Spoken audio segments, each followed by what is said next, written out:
Greetings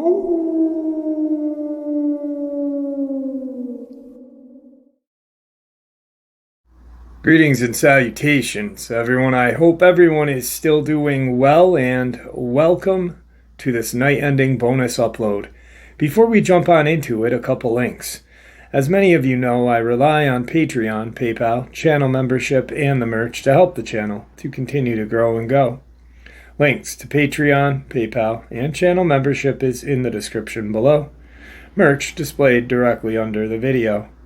Also, Dogman Frightening Encounters, Volume 1 through 3, the audiobook versions. They were written and researched by Tom Lyons, narrated and produced by me, Jeff Nedolny. Those audiobooks are available on Audible, Amazon, and iTunes, links to which are also in the description as well. And finally, last but definitely not least, if you'd really like to help support the channel to continue to grow and go, simply subscribe. It does not cost a cent. Click that like button, takes half a second. If you don't want to miss out on any of the informative uploads that I put out daily, click that bell icon, and folks, please leave a comment and share the video. Why? Well, because all these things really do help the channel to continue to grow and go.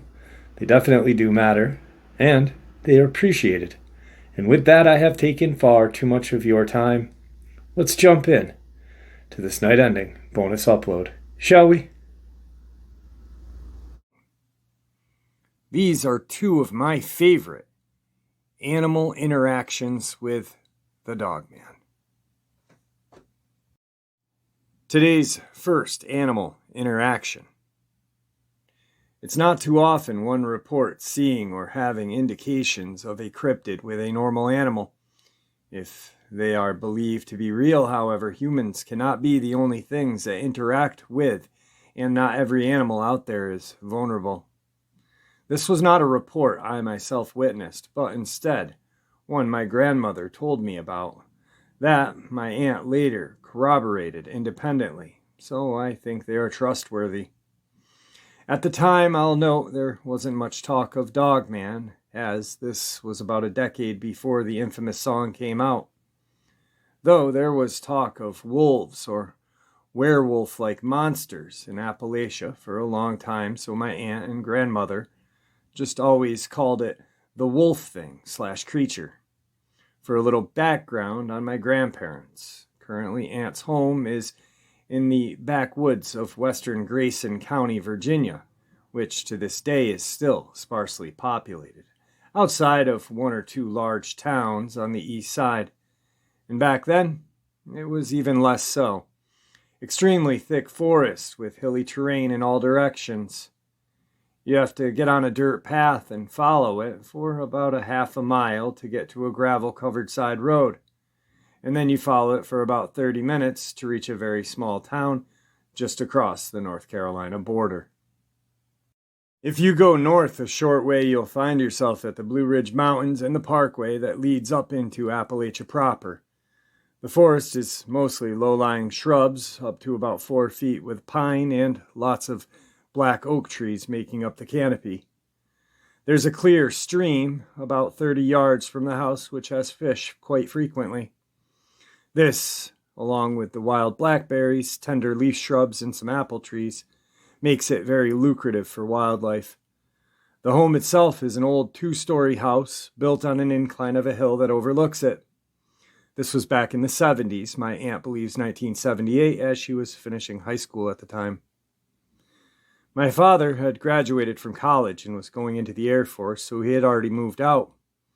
My grandfather, although he was old enough to retire, liked to remain busy, so he worked his old job as an electrician and power pole technician, just now in an advisory role because he was getting up there in years.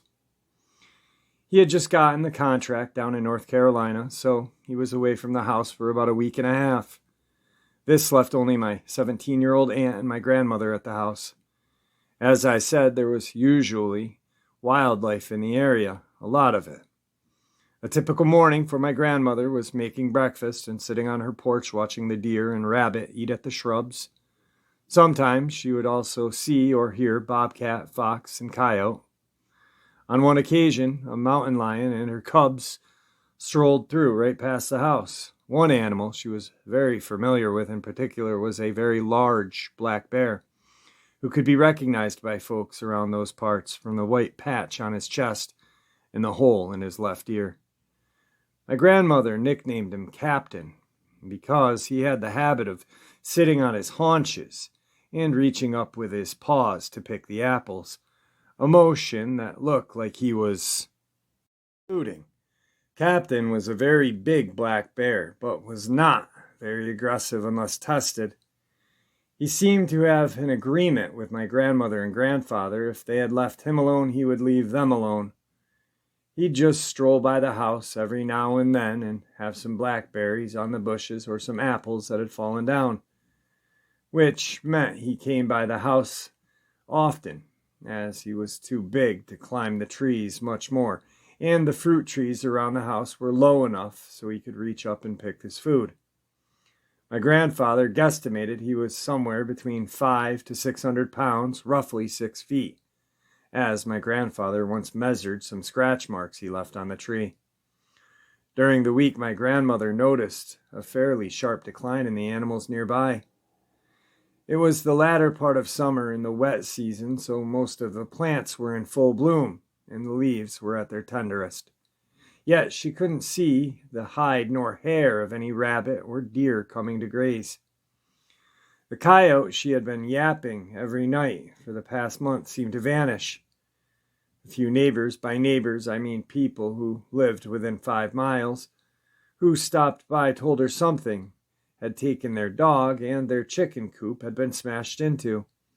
They assumed the mountain lion that lurked about had done it, since it was the only thing that could feasibly take down a large farm dog, as they had seen Captain and only other predator nearby big enough to take down an 80-pound plus farm dog. The day after, in a completely different area, gorging himself on a dead deer. They checked around and couldn't find anything. The next night, my grandmother was woken up by my aunt, who told her she had heard something bang against the outside of the house. Checked around in the morning after and found one of the deer butchered with blood smear on the wall. Judging from the way the gravel was disturbed, the deer had been walking by the house when something ambushed it, and in a struggle it got smacked against the wall. My grandmother, having grown up in these woods, was very familiar with predator kills and their methods. Mountain lions tend to jump on the back and rake their claws across the flanks to hold on and bite the neck. Black bears will usually break the neck or the back with their paws while biting their head. And the rare occasions coyote attack deer, they usually do it by biting down on the inside of the leg, twisting and ripping the muscle and arteries. This kill clearly had the throat ripped out, but there weren't any claw marks to be found, and the bite looked narrower than what a cougar would do. Plus, she could gander there was only one predator from the way the ground had been disturbed, which did not make sense for coyotes as they typically hunted in pairs, since just one alone isn't enough to bring down a full-grown deer. After disposing of the carcass, the next few nights were relatively uneventful, for the fact that several times my aunt or grandmother would be woken in the middle of the night by the sound of something panting outside. Now, in these woods, you could hear a pin drop, if it's close enough, and at some points, where the animal making the panting was directly outside of the wall.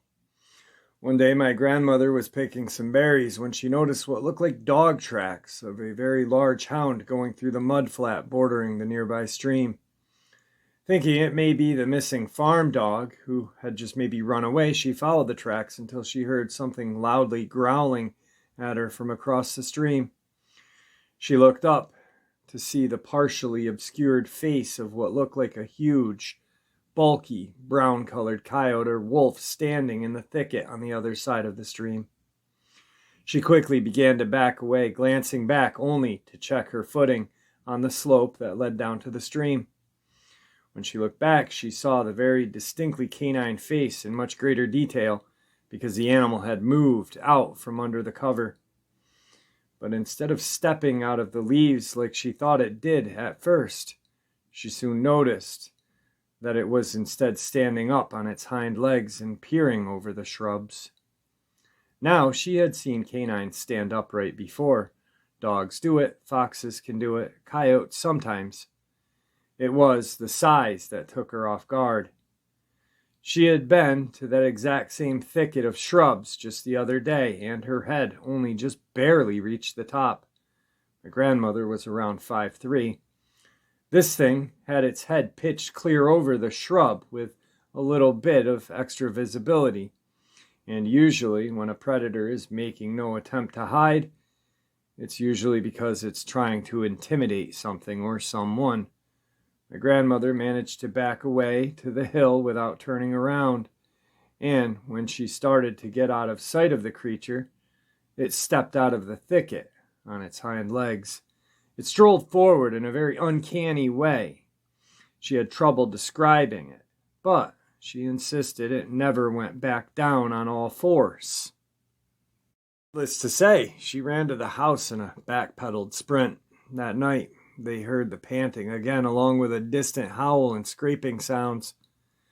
They found the garage door, back door frame, and window frame. All had claw marks on them from something investigating them. The canine creature was seen a few more times across the week by my grandmother and neighbors, usually on or near the area of my family's property. My aunt finally saw it when she saw a pair of fuzzy ears outside of her window. Now, she wasn't startled right off the bat from this, as Captain would usually come to her window a few times before, and she gradually lost the fear of the big bear over the years. But in his case, his ears just barely reached the edge of the window sill, whereas in this case, you could clearly see them and the top of the owner's head. She quickly realized that this was not the bear because of the pointed shape, brown coloring, and the fact it had two fully intact ears. They also started to detect a very pungent smell on the side porch, one time finding what looked like some urine or some other liquid stains on it, suggesting an animal had scent marked it and claimed it the spot. It all came to a head on a Wednesday night when they heard howling in the distance grow closer. My grandmother flipped on the porch light and glimpsed the canine animal quickly sprinting. Lawn on its hind legs again, her sighting confirmed just how big it was. She had seen timber wolves at the zoo up to 150 pounds, and she was certain this was at least a bit more than twice that size. For several hours of that night, they could hear it roaming around the property and pressing against doors like it was trying to find a way in. They glimpsed at several points the shine of yellow eyes peering through the windows, as well as a broad, long-fingered paws being pushed against the glass briefly. This was the day and age before cell phones and 24-hour police service in rural areas, so no one had any means of immediately calling the police.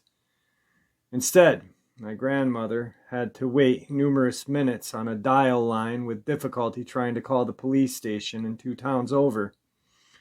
She was distracted by my aunt screaming, running into the bedroom to get one of the guns out.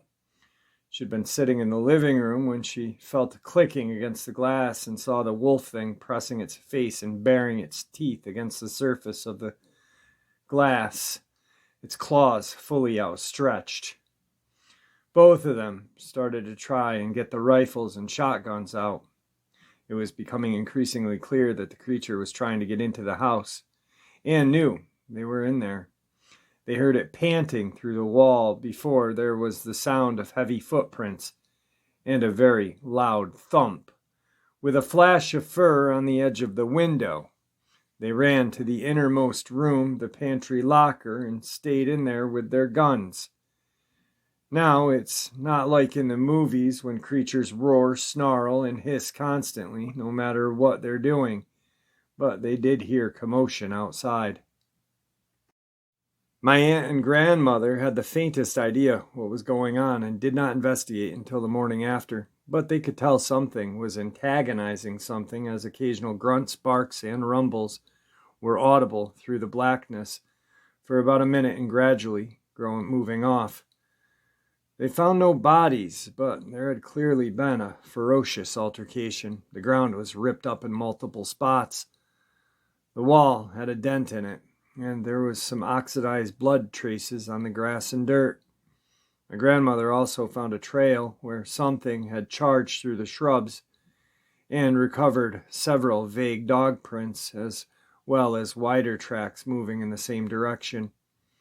The animals all seemed to come back by the end of the week, and the howls stopped. When my grandfather came back home, he, my aunt, and some neighbors surveyed the area to make sure they could not find that wolf creature. Evidently, the neighbors had also heard the howls around their property at night. That stopped recently as well. They couldn't find it despite surveying the whole property, though they did find what looked like a track leading out of the property and running off into the mountains. Several days later, my grandmother saw Captain again, marking his territory by rubbing up against a tree in their yard and scratching the bark. He had several cuts across his muzzle. He was missing patches of fur, had some healed bite wounds on his arms, and a hole in his ear. Torn open to the point he was missing half the ear now. But other than that, and a slight limp that went away in time, he was fine. My aunt joked that he looked rather proud of himself. When he was told about the urine-like smell on the doorstep when the wolf creature was running amok, my grandfather speculated it was trying to claim its territory. Usually black bears are relatively docile, but evidently Captain took an issue to this newcomer imposing on his space and became aggressive. So what my grandmother and aunt heard that night: the bear was charging while it was distracted and engaging the intruder. While the wolf-looking creature was taller, it was skinnier and less massive, and apparently in the confrontation and threat displays that likely followed, sheer bulk won out. Apparently it decided it was not worth claiming this spot if it meant having to square off with a 1/4 ton of claws and teeth for it. Captain had run off the intruder and protected his territory, and coincidentally helped my family. As a thank you, and so he could recover his strength quicker, my grandmother trimmed the apple trees to down all the fruit and let the bear enjoy himself without feeding him directly. Don't want to associate humans with food. Winter would be in a few months, and she wanted him fattened up so he could stick around for the next year just in case. As she put it, the forest will always have a boss, and it's better to have one who's not interested in eating you. Decades have gone by, and while both my grandparents and Captain have passed, that Dogman creature never returned. There's been about 3 black bear who've moved into Captain's place since, and each has grown about as big as he was. Thankfully, that seems to have been enough to ward off any large canines. Man, I love that story. I really do. It's just something about it. Just you feel like a joy, hearing about Captain whooping some Dogman tail. Man, what an experience that must have been. On to today's second animal interaction. My name's Mike. I'm 63 years old, recently retired from a soul-sucking IT analyst job for a major bank in Charlotte, North Carolina, where I was just a cog in the big money machine that facilitated the movement of money across the globe.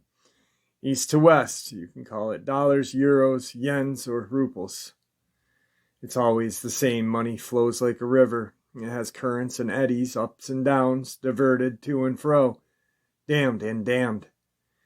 You see the trillions of monetary units flowing across the world and wonder if only a small percentage of it were diverted to help people out, stamp out war, feed the hungry, health care for all who needs it. But that's not the game, and I had to leave it behind. I'm not here to comment on the vagaries of modern society. I'll leave that to the poets, priests, and politicians who are paid for their words and lies. So I retired to the country, not off the grid, but close enough to see the edge. Close enough that I can see the footsteps of those who came before, the early pioneers and settlers, the wagon tracks and homesteads of the long-dead chapter in American history. A time of exploration and discovery, and a time where one man was deemed only a percentage of what makes up another man by law.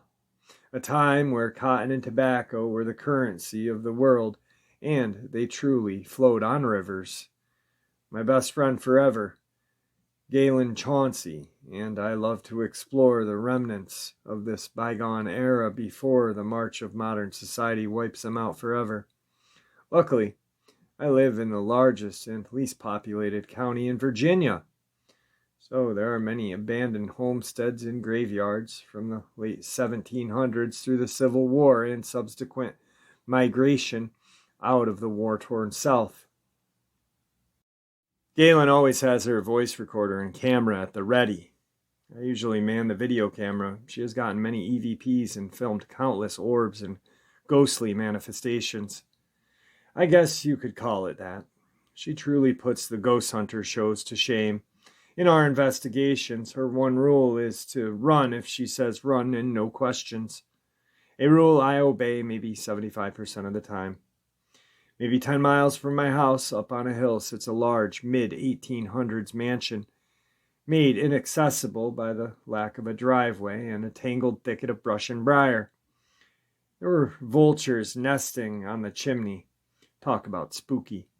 Of course, Galen was itching to investigate. I would always make up an excuse on not to go up there. Either it was too cold, too wet, too damn scary, man. But where most men would fear to tread, Galen goes, "Come on." And she says it gleefully, which makes it all the much more unnerving. So giving in to the inevitable, we go out to investigate. I park my truck below the house about 50 yards away. It's a beautiful autumn day in the Appalachians, so I could not weasel my way out of it this time, and I had to admit I was curious as hell to see what was up there. With the smell of sassafras and chimney smoke in the air, we started to make our way through the brush and trees. I was struck by all the debris all around.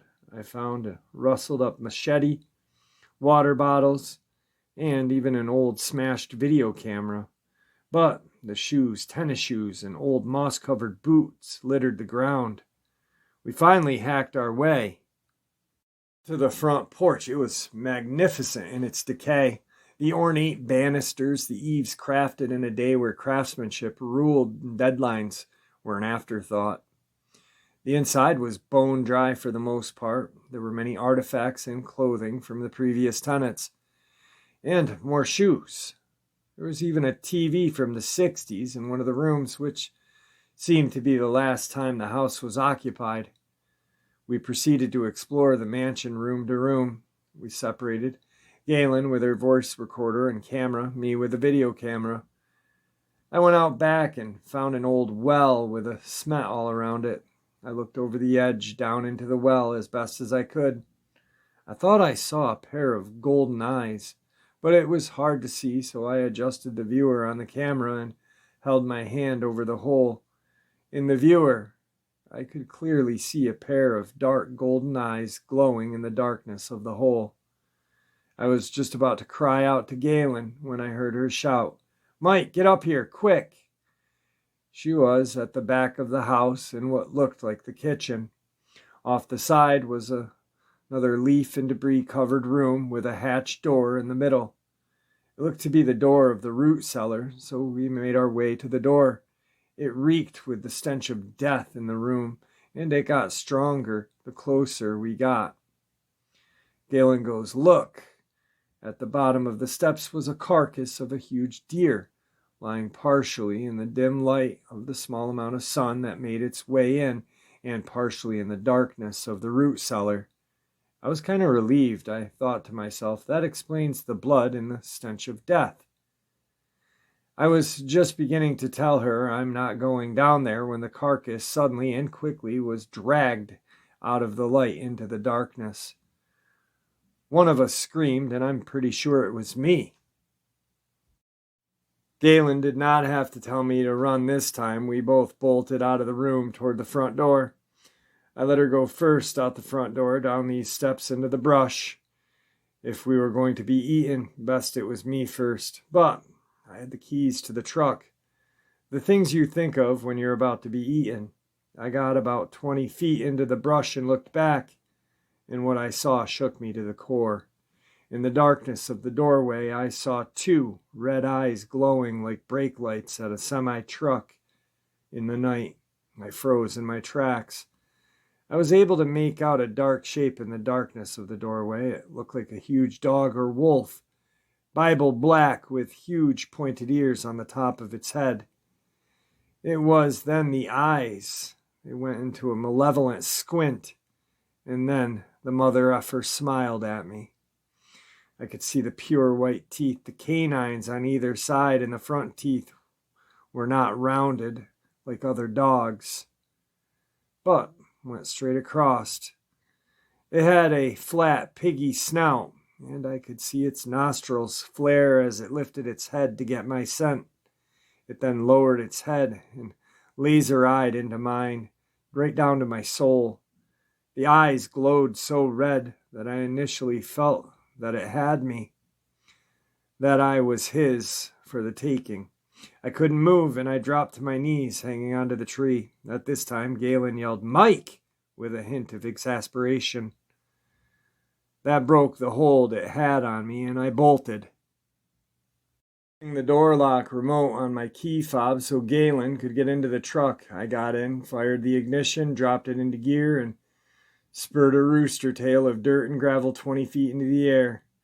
"What was that?" Galen said. I replied, "I don't know.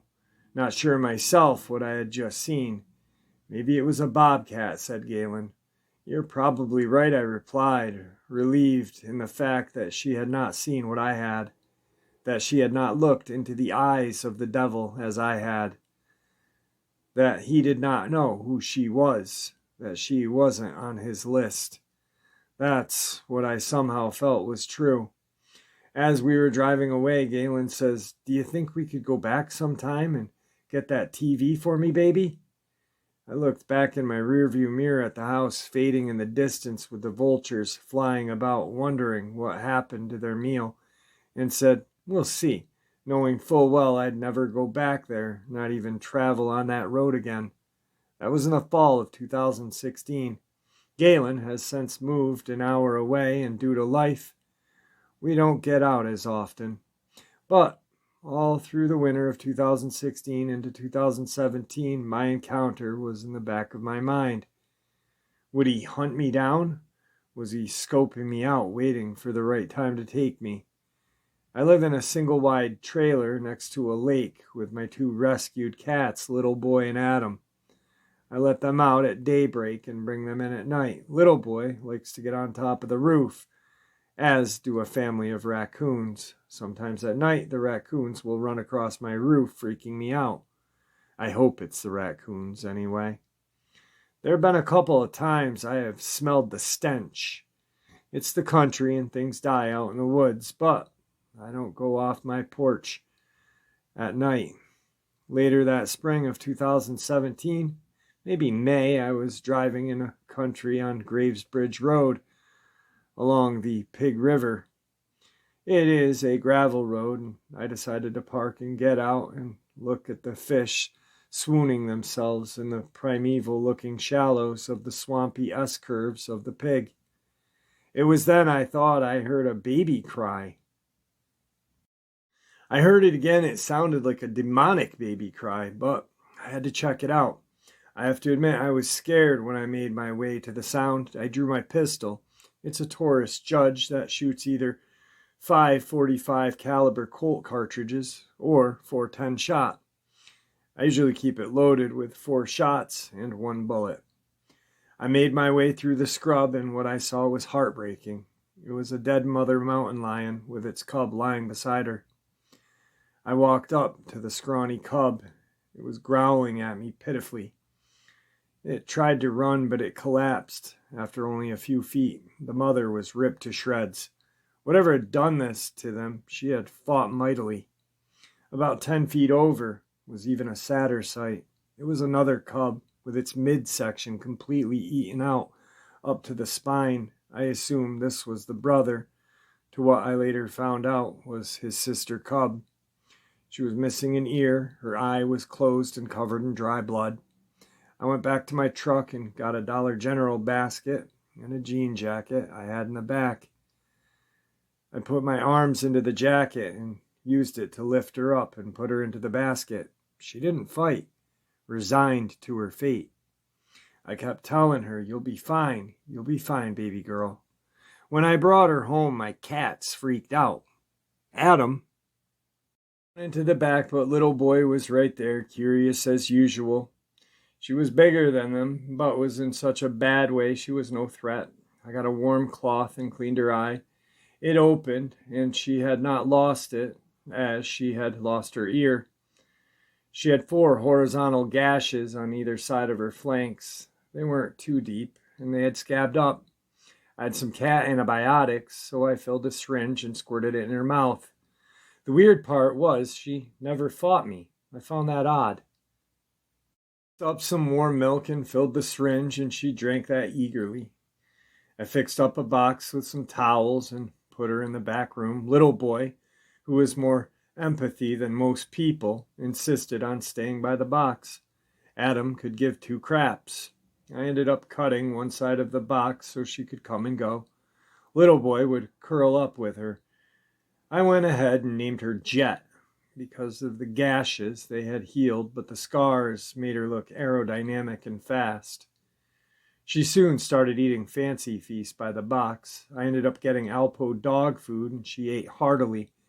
I knew I should have called animal control, but I was afraid they'd put her down with the shape she was in. After about a week, she was up and about, little boy by her side. It was as if she had adopted him as her own brother. They would roll and play fight, and I could even pet her, but there was a look in her eyes, a lack of joy, as if she was on a mission.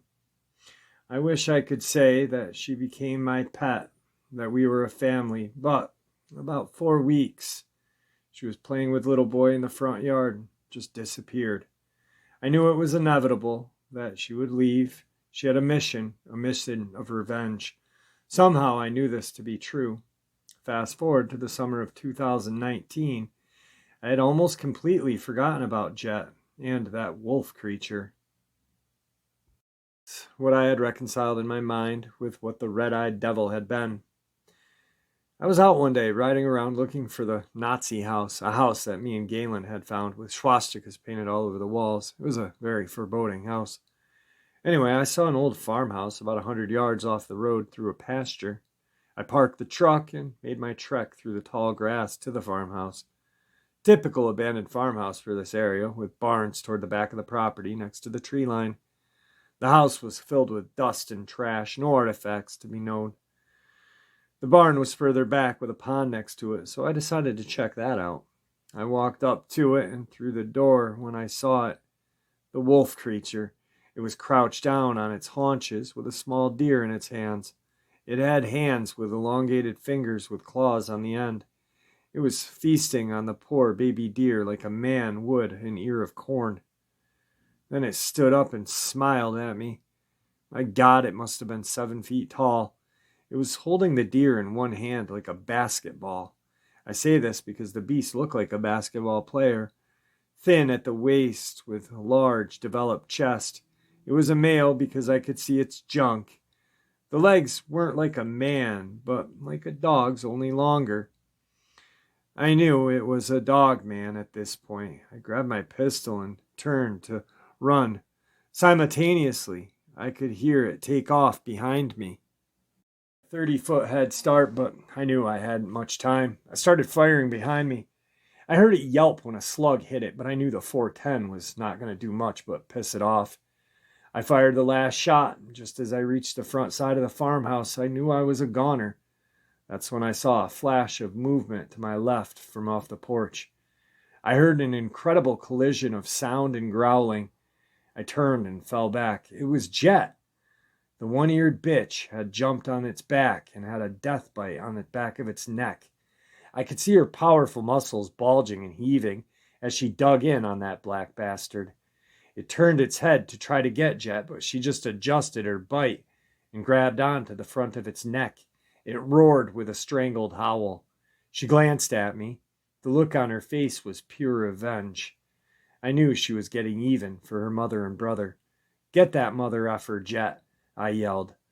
Suddenly, the Dogman was able to grab Jet's left paw with its mouth, and she lost her grip on its neck. I took this as a sign to get the heck out of there and took off toward my truck. I heard the battle just echoing through the small valley.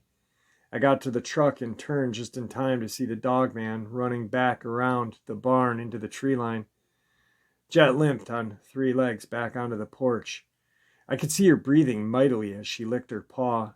She looked up at me and then to her left. She jumped off the porch and ran as fast as she was able to the edge of the woods. I was curious what she was doing. That's when I saw why. She had 2 cubs waiting in the tall grass. The 3 of them started loving each other. She gave me one more glance and dissolved into the darkness of the tree line like ghosts in the woods. My heart leapt with emotion. I knew the battle wasn't over, though. There in the deep woods, there is a hidden war going on. If you are ever in the woods and come across the stench of death, turn and walk away. I count my lucky stars.